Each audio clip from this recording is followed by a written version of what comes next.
Do we look similar? We've looked more similar. We've looked more similar. Do you know where we look more similar? Where do we look more similar? Silvesternacht. Oh, baby. I'm Nick. I'm Entus. Hi, I'm Florian, and I'm playing Erasmus. Oh, you look familiar. Have we? You do seem somewhat familiar to me, yeah.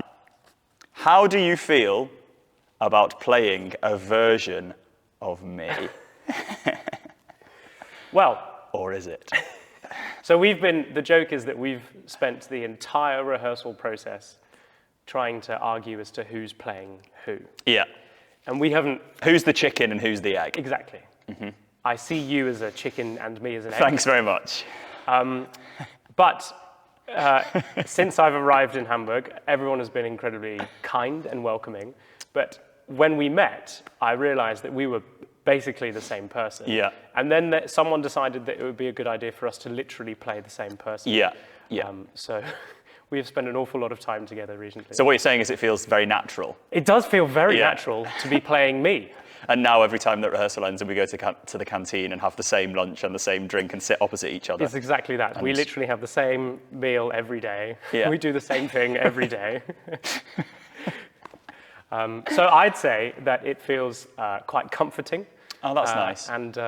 And you're a good scene partner. Oh. I've never worried about. How moving. You can't look straight at the camera. That's cheating. What camera? Exactly. It's a good point. Right. I have a question for you, though. Please. Here we go. Serious now. What do you see yourself in this role? What aspects of you do you see in this role? Ooh. I mean, at various points, I see my actual self. Lots of mirrors in the show. Lots of mirrors. Mirrors everywhere. Secret mirrors. Secret mirrors. At some points, I see you as a reflection of myself, or me as a reflection of yourself. But I think, obviously, every character has got some kind of core of the person playing it. But the very beginning of the piece is Entus arriving at this party where he feels kind of very anxious suddenly. And makes a scene. And makes something of a scene, which is very me. No, I think trying to kind of draw out some... I remember as a kid, I was quite anxious about going to parties. Right. Didn't like it. Even through to being a bit older, being sort of 18. And I didn't really fancy it and would always find an excuse not to go. Mm-hmm. And there's a lot of that in the beginning for Entus as he arrives at this party, and the whole thing just feels a bit strange, and there's a kind of acknowledgement that there's an orchestra there, and there are all these people here are also at this party. And they're all looking at you. And they're all looking at me. Everyone is always, I think, looking at me. Well, Nick, they generally are. Both from in real life and in the character. And do you, this little realization that there's a similarity with you, do you use that at all in preparing for the character when you're playing it itself? Or is that something you noticed in the rehearsals? No, I think it came in the rehearsals once we'd had the discussions with Mart, the director, about how he wanted the atmosphere in the room to be. Yeah. Then that allows each of us to kind of be very specific about what it is we want to send out. And I think for Entus in that first scene, it's very much this kind of discomfort about what's going on and what other people are thinking about him that then manifests in his slightly strange behaviour. Mm. So slightly strange behaviour, is that what I'm saying? So what do you see? Do you see yourself in the character? Slightly strange behaviour, doesn't really like parties. Which is interesting because you're quite a life and soul of a party. Careful. Often the life Sometimes. And soul. But it's getting through the door. Once I'm through the door, then normally it's all right. So the moral here is get through the door. Foot in the door. Is that the moral? That's what we're saying. Get through the door. Now, I don't wish this to read in a sort of accusatory way, but it might anyway. How do you look at yourself after all the bad decisions leading up to the evening that happens on Silvesternacht, the story that we tell? How do I look at myself? Yeah. How do you feel about yourself? How do you... I assume we're talking about the character here, rather than you as Florian. That's really interesting. I think that because we meet Erasmus later on in the stage, and he's this arrogant, bitter, quite angry person. But we don't see a lot of him really. We just see that there's clearly a troubled man. And then the moment that he realizes who you are, that you are a version of him, and he sees that you've not gone through it yet, I think that's when he becomes kind in a way. More sympathetic. More sympathetic, because then he realizes that you've still got to go through it all. And you know, the way that we look on other people who are going through something that we've experienced, and then we can find, often I think we can find patience or sympathy for them that we didn't have for ourselves when we were going through it. Because of the lessons you've learned. Because of the lessons we've learned. Yeah. So I think he starts off very bitter, but then what do I see when I see you is pity in a way, but pity, but like a desire to explain that it's going to be okay. It's only one moment, and it's when we're in the hotel room. Yeah. And I think the way that Mart and Johannes have directed it is quite, well, it's very intimate. Yeah. You know, the lights are low, everything's hushed, and the text is quite obscure. But I think there's a lot of shared empathy from me to you, realizing what you're about to go through. Yeah, the privacy of that moment is highlights the fact that there is a closeness between these characters that may even be, you know, a kind of mirror image closeness.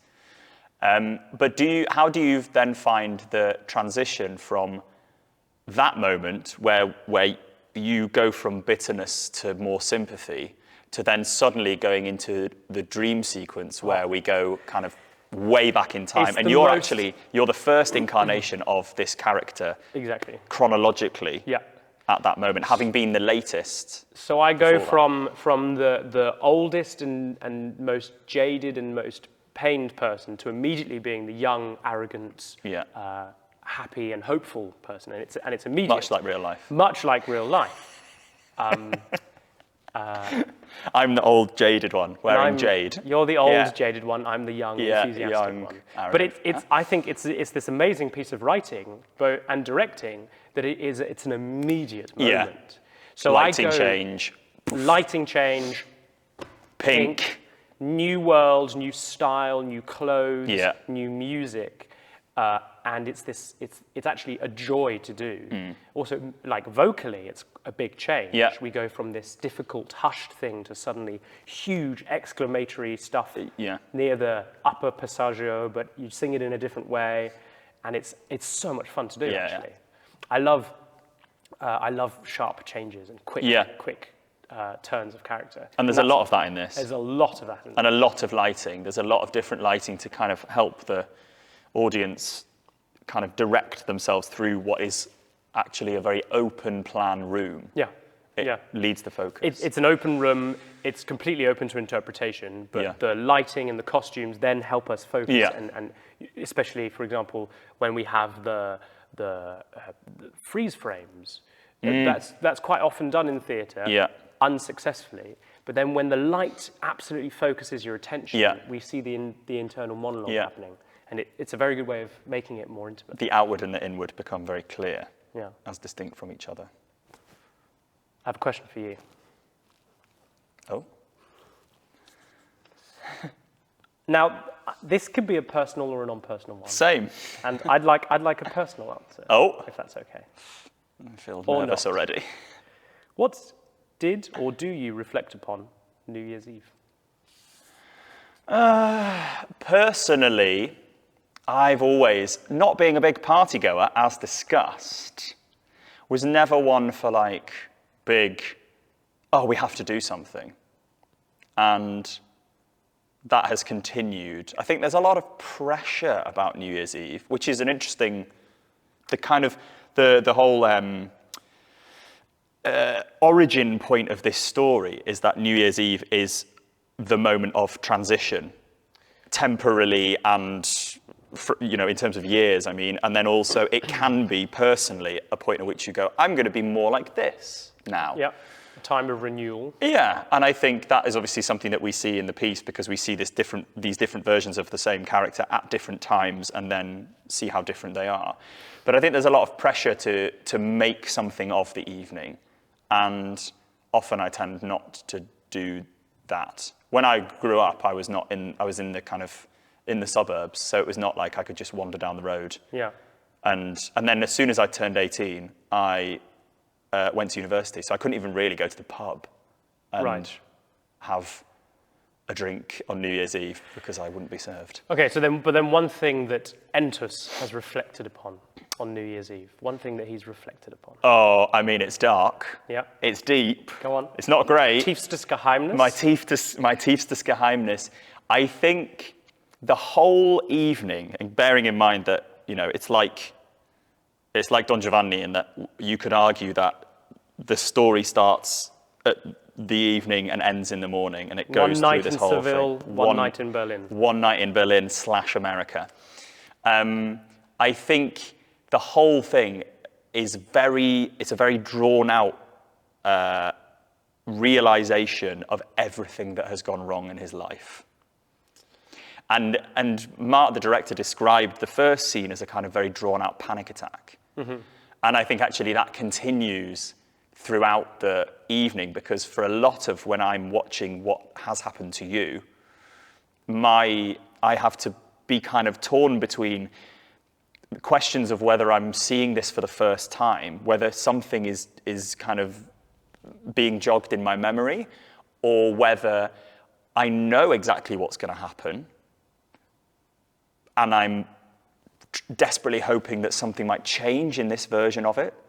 So I think he has a lot of hope that actually just by some miracle, something in the plot may go differently, and the butterfly effect will enable him to then So his reflection on New Year's is a hope that things went or might go differently. Yeah, could have or might in the future go differently. And then he will be free. Jetzt bin ich frei. Bedtime. Yeah. Night night.